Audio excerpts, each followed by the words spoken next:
ग्रहण काल में कभी भी बाहर नहीं निकलना चाहिए, सूतक काल में भोजन आदि नहीं करना चाहिए।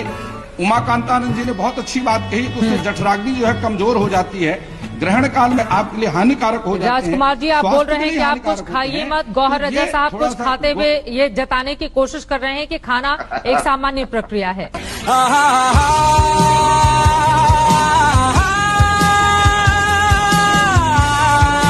ऐसा था कि मैं उस दिन देर से उठा और नाश्ता पूरा नहीं हुआ था, तो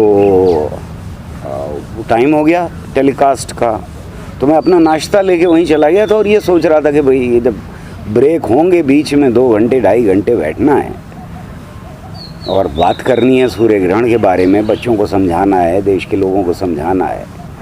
वहाँ पर वो जो अच्छी जी मौजूद थे वो बार बार यही कह रहे थे कि ये मत खाओ, ये मत करना, बाहर मत निकलना, देखना मत, ये वगैरह वगैरह जो भ्रांतियाँ हैं सारी फैलाने की कोशिश उनकी पूरी थी। तो मेरे पास और कोई चारा ही नहीं बचा कि मैं उठा करके वहीं प्लेट से जो नाश्ता रखा हुआ है बाकी बचा हुआ वो खा लूँ, क्योंकि ये जो दुकानें चल रही हैं और ख़ास तौर से 80 के दशक के बाद से ये देश भर में फैक्ट्रियाँ बन गई हैं, करोड़ों करोड़ रुपया, हज़ारों करोड़ रुपया जमा हो रहा है, इकट्ठा किया जा रहा है, प्रॉपर्टीज़ इकट्ठी की जा रही हैं। और ख़ाली वही नहीं, वो बलात्कार के अड्डे बन गए हैं, वो अड्डे बन गए हैं आर्म्स रखने के। जो पिछला बाबा था जो जेल गया बलात्कार के जुर्म में, उसके यहाँ से तो असलहा निकला है, उसके यहाँ से तो AK-47 बताते हैं लोग, आर्मी को आना पड़ा निकालने के लिए। तो ये देश के लिए बहुत ख़तरनाक मैं मानता हूँ इन लोगों को। और हमारे देश का संविधान बहुत साफ तरीके से ये कह रहा है, उसकी रूह में शामिल है साइंटिफिक वैज्ञानिक दृष्टिकोण, उसके ऊपर लगातार हमला होते हुए देखना, और ख़ास तौर से नेशनल टेलीविज़न चैनल्स जिनको हम कहते हैं, जिनकी TRP बहुत हाई है, वहाँ पर इन लोगों की मौजूदगी यही दर्शाती है कि देश किस दिशा में ले जाने की कोशिश की जा रही है। और जाहिर है कि हर वैज्ञानिक का ये दायित्व है, ये फ़र्ज़ बन जाता है कि आगे आने वाली नस्लों को ये बता सकें कि किसी भी देश के लिए, हमें मालूम है पाकिस्तान में क्या हुआ, हमें मालूम है बांग्लादेश में क्या हुआ, हमें मालूम है कि नेपाल में क्या हो रहा है, या हमको मालूम है कि म्यांमार और जगहों पे क्या हुआ है।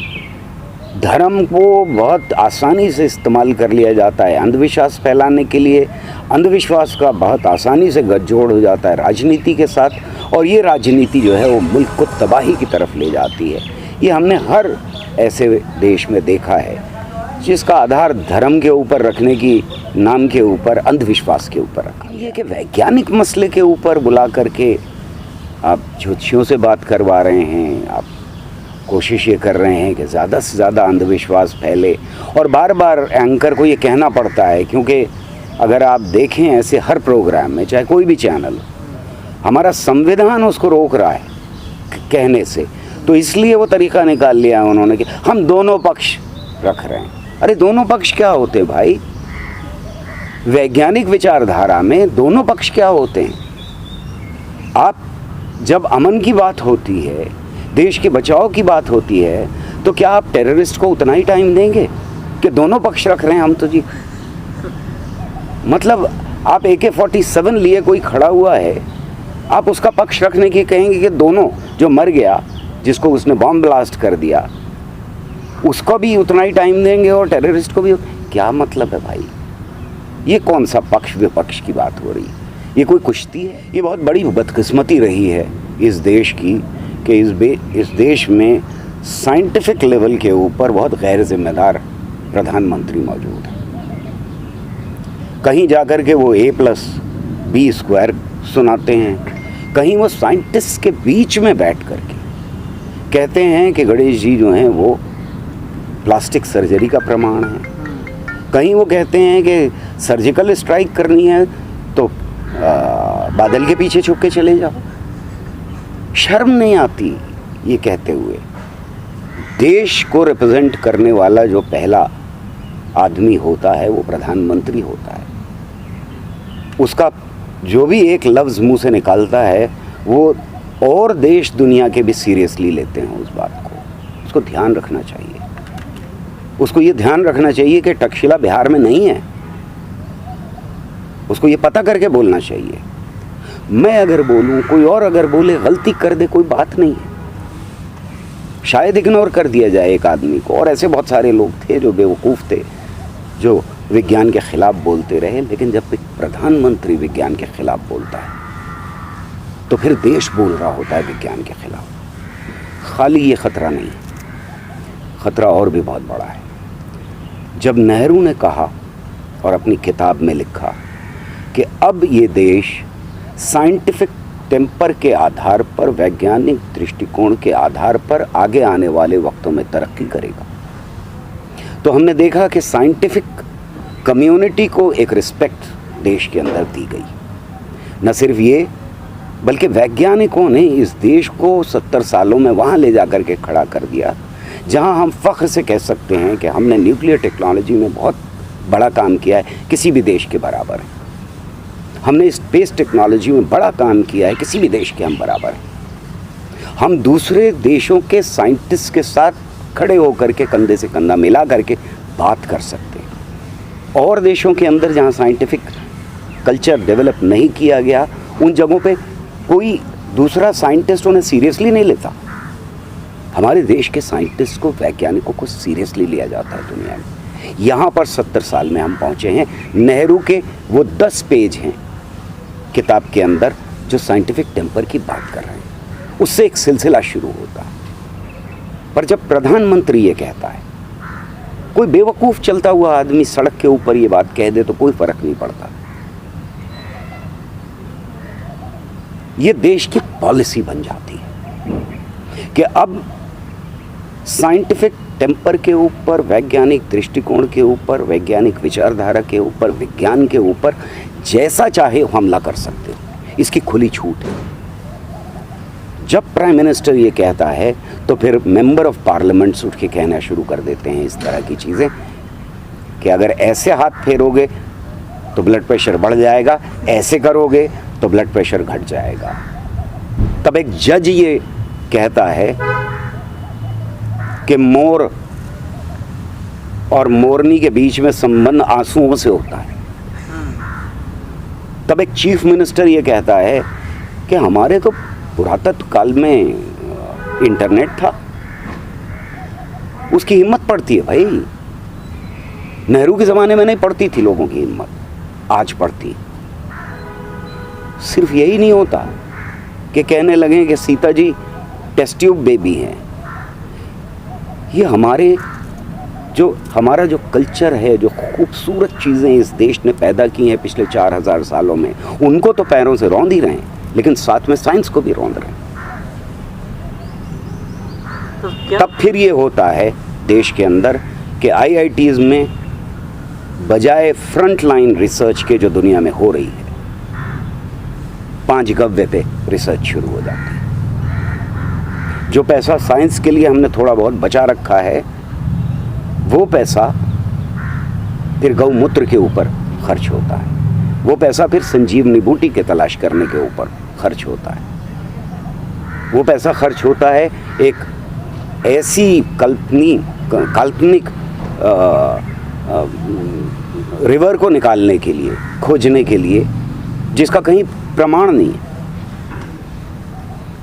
हम असल साइंस से भटकते हैं। जब प्राइम मिनिस्टर ये बात कहता है,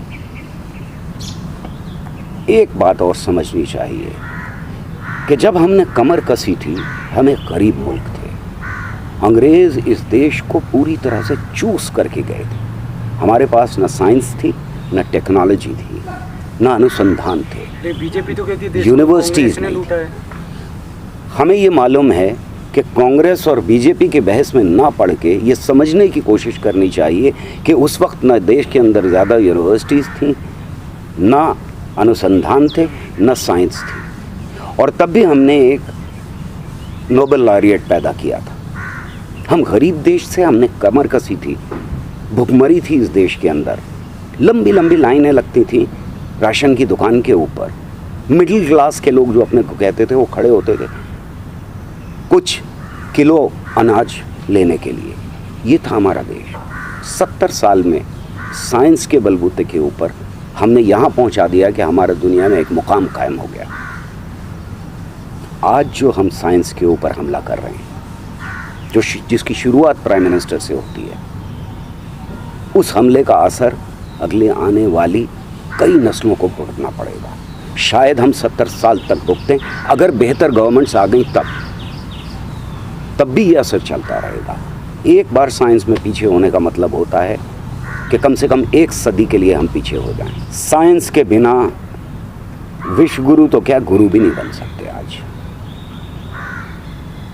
ये ख्वाब दिखाते रहना बंद करना चाहिए, कुछ करने की कोशिश करना चाहिए।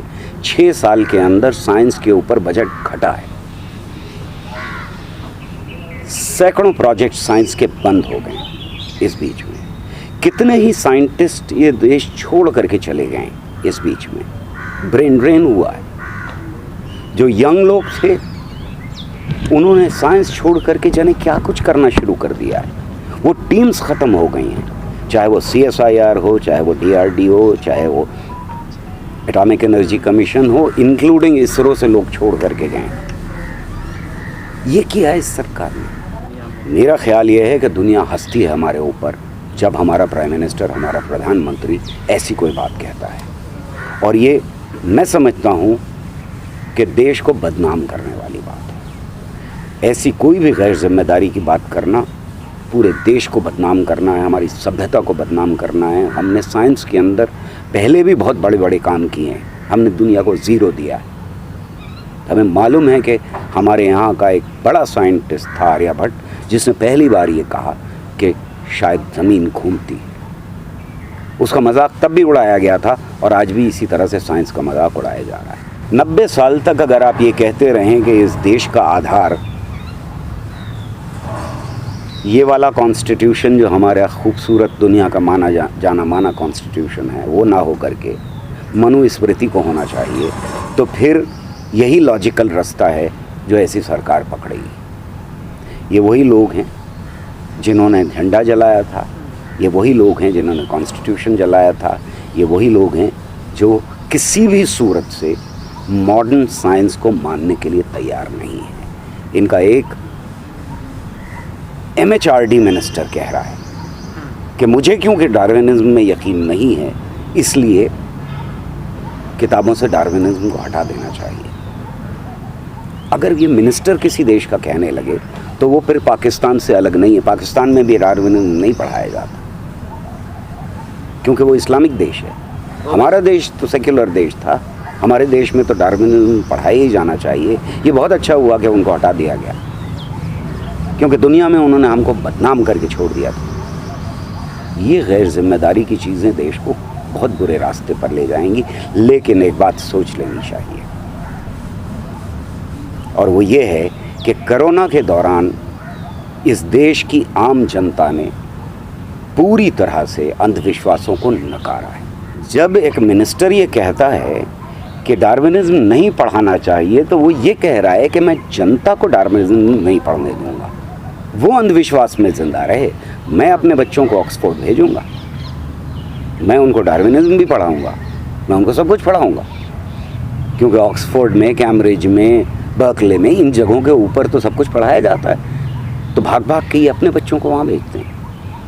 ये चीज़ पाकिस्तान में बहुत साफ तरीके से दिखाई दी कि जिनको आतंकवादी बनाना था उनको देश के सबसे गले सड़े ढांचे के अंदर एजुकेशन दी गई और अपने बच्चों को मिडिल क्लास और अपर मिडिल क्लास ने बाहर भेज करके ही तालीम दी।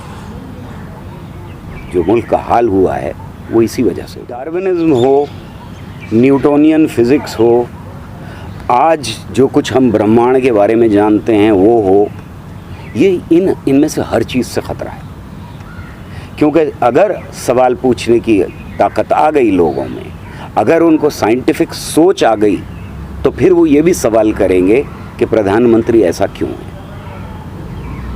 तो फिर ये भी सवाल करेंगे कि एक ऐसा आदमी चीफ मिनिस्टर जिसने 2002 के दंगों के ऊपर प्रेजाइड किया था वो देश का प्रधानमंत्री क्यों बन गया। वो ये भी सवाल उठाएंगे कि आज मजदूर किसान को जिस हाल में रखा है हमने देश के अंदर, वो क्यों रखा है? आज वो ये भी सवाल उठाएंगे कि जब आफत पड़ी है देश के ऊपर, जब नॉर्मल था, तो इसी गरीब आदमी को जो गांव से आया था आप इस्तेमाल कर रहे थे अपने प्रॉफिट्स के लिए। अंबानी और अडानी की फैक्ट्री चला रहा था ये। जिस दिन बंद हुआ उस दिन इन लोगों ने अपनी दौलत निकाल करके उसकी मदद करने के बजाय उससे कहा हमारी कोई जिम्मेदारी नहीं है, जाओ अपने गांव लौट जाओ, अगर खाने को मिले तो ज़िंदा रहना, वरना मर जाओ हमारी तरफ से, हमारी कोई जिम्मेदारी नहीं है। जब तक प्रॉफिट बना सकते थे उसकी हड्डियां और खून और पसीना चूस करके, ये सवाल उठेंगे ना। डार्विनिज्म ये कह रहा है ना कि ऊंची जात कुछ नहीं है और नीची जात कुछ नहीं है, ये तो चला ही रहे हैं इसके ऊपर देश को, बंटवारे करके ही तो चला रहे हैं। धर्म का बंटवारा, जात का बंटवारा, ज़बान का बंटवारा, यही बंटवारे करके तो वोट लिया जा रहा है। जब डार्विनिज्म होगा, जब ये मालूम होगा लोगों को कि आधार जो है इस दुनिया के चलने का वो न्यूटोनियन फिजिक्स है, फर्क आएगा लोगों की सोच में। डरते इस बात से, इसलिए अपने बच्चों को बाहर भेज दें, अपने बच्चों के लिए कॉलोनियाँ बना लेंगे, अपने बच्चों के लिए जो सड़कें हैं जिसके ऊपर टोल रोड बनाई जा रही हैं लगातार, वो अपने लिए हैं। गरीब आदमी के लिए ऐसा एजुकेशन सिस्टम कर दो कि जिसमें वो कुछ भी समझ ना पाए, कुछ भी पढ़ ना पाए, और सवाल पूछने की तो हिम्मत ख़त्म ही हो जाए उसकी।